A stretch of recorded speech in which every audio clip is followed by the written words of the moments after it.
First of all, I'd like to start with, it's a failure of the United Nations. United Nations continues to fail this world. It failed, as Farooq said, in Vietnam.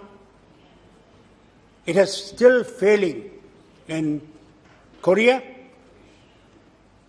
It has failed in the Middle East. And I don't think, I personally, over these years, have any hope from that organization. First of all, I would like to thank not only the Prime Minister of India, but all those ministers who he chose to go to that war-torn country to bring our children back.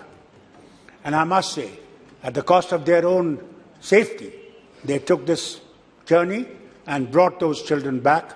I congratulate you and I congratulate the Prime Minister for this bold step.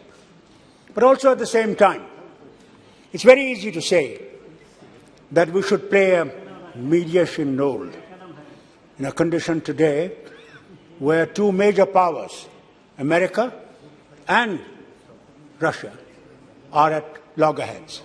So why did it happen?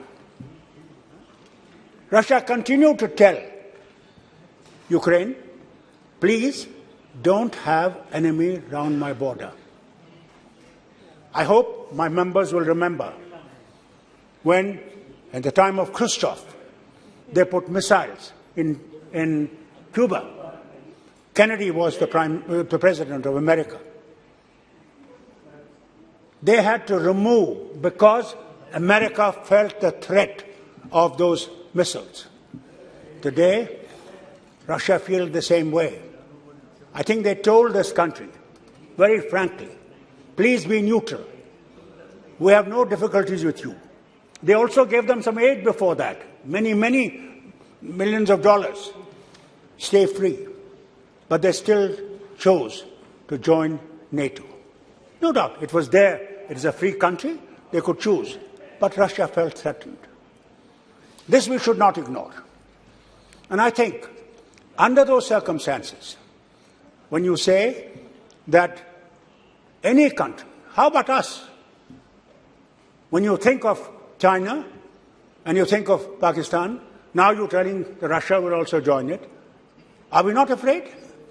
Are we not worried that our forces will be tremendously at pressure to defend our integrity? That is what that country felt. Now, the way forward.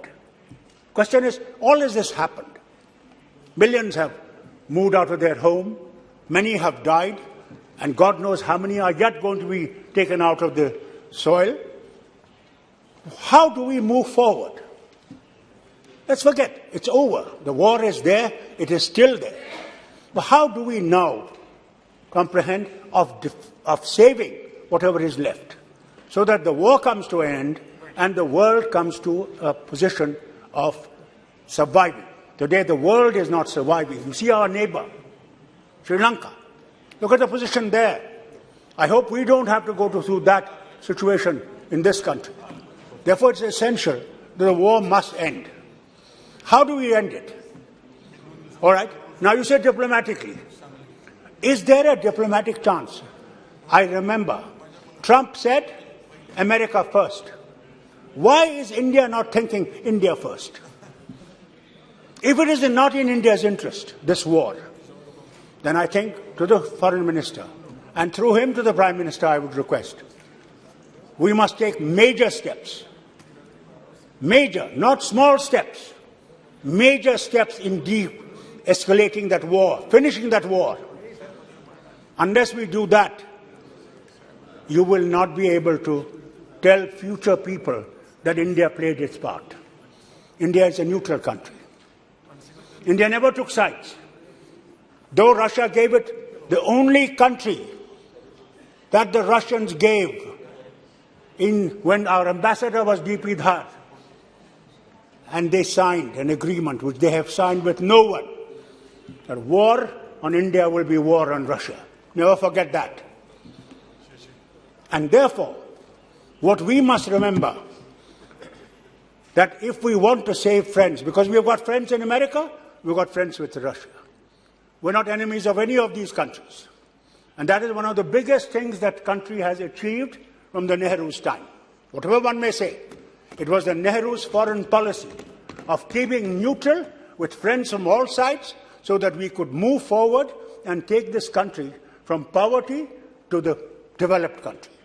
Therefore, my request to the foreign minister would be, sir, please move faster so that at least people will say, Gandhi's nation has saved this world. And thank you, sir. God bless you.